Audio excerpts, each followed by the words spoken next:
Bukan hanya petani wortel yang saat ini masih menderita karena fluktuasi harga produk-produk pertanian yang tidak menentu dan belum dapat dikendalikan pemerintah, tetapi juga para petani Indonesia secara keseluruhan yang harus menghadapi kenyataan bersaing keras dengan produk-produk pertanian hasil impor.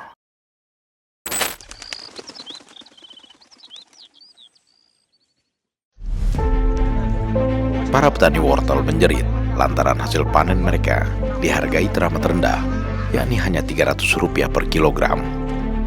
Harga jual wortel di pasaran itu tentunya sangat tidak sepadan dengan biaya yang telah mereka keluarkan untuk penanaman, pemeliharaan, dan ongkos angkutan menuju pasar. Para petani wortel yang menderita kerugian atas hasil panennya itu diantaranya berada di dataran tinggi Dieng yang masuk dalam wilayah Kabupaten Wonosobo dan Banjarnegara, Jawa Tengah. Wortel hasil panen mereka pada akhirnya hanya bisa digunakan sebagai pakan ternak. Salah satu penyebab anjloknya harga wortel hasil panen para petani lokal adalah dibukanya keran impor wortel secara besar-besaran dari Vietnam dan Cina oleh pemerintah. Kebijakan ini diatur melalui Peraturan Menteri Perdagangan Nomor 27 Tahun 2020 yang memperbolehkan impor wortel secara bebas dari negara lain. Dampaknya adalah munculnya persaingan pasar yang tidak sehat antara wortel hasil impor dengan wortel hasil jeripaya petani di dalam negeri. Harga jual wortel lokal pun anjlok drastis akibat membanjirnya produk impor. Padahal para petani lokal sudah berjuang keras menghasilkan produk wortel yang berkualitas. Kebijakan pemerintah ini sebenarnya sudah diprotes keras oleh para petani dan pengusaha wortel.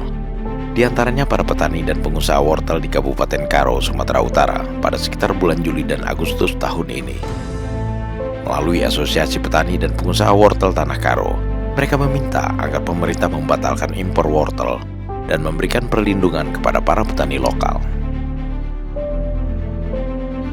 Kebijakan impor wortel ini selain mengakibatkan ketidakpastian pasar, juga berpotensi menyusutnya lahan-lahan pertanian wortel akibat beralihnya para petani ke komoditas pertanian lainnya yang dinilai lebih menguntungkan.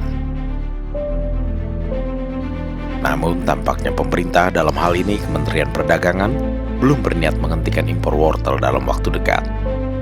Terbukti dari masih banyaknya wortel produk impor yang dijual di pasaran. Walhasil, penderitaan para petani wortel Indonesia masih belum akan berakhir. Dan bukan hanya petani wortel yang saat ini masih menderita karena fluktuasi harga produk-produk pertanian yang tidak menentu dan belum dapat dikendalikan pemerintah, tetapi juga para petani Indonesia secara keseluruhan yang harus menghadapi kenyataan bersaing keras dengan produk-produk pertanian hasil impor. Itikat baik pemerintah untuk mensejahterakan petani secara keseluruhan perlu direalisasikan segera, seperti yang dijanjikan Presiden Prabowo Subianto dalam pidato pertamanya di hadapan sidang MPR pada acara pelantikan Presiden dan Wakil Presiden.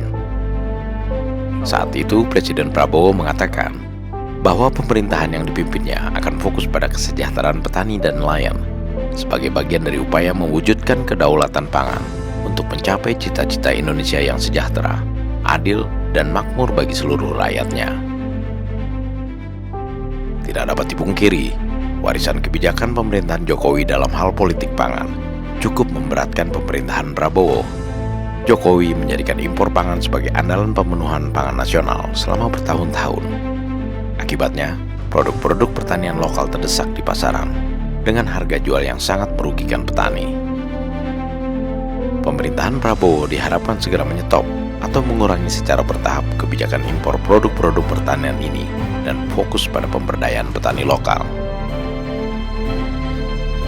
Untuk memberdayakan para petani, ada baiknya pemerintah mengadopsi metode tani Nusantara dan mensosialisasikannya secara merata kepada seluruh petani Indonesia.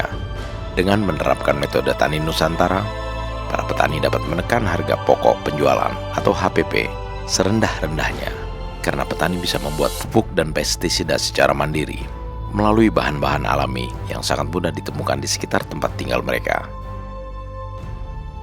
Biaya yang diperlukan untuk menerapkan metode tani Nusantara sangatlah rendah bila dibandingkan dengan biaya pengadaan pupuk dan pestisida pabrikan yang cukup mahal.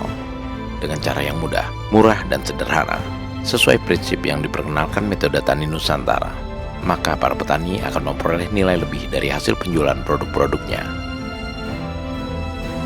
Yang diperlukan selanjutnya adalah perlindungan pemerintah kepada petani, agar para petani dapat langsung menjual hasil-hasil pertaniannya kepada konsumen tanpa harus melalui tangan-tangan para tengkulak yang suka menentukan harga dengan semena-mena untuk keuntungan mereka tanpa mempedulikan nasib para petani.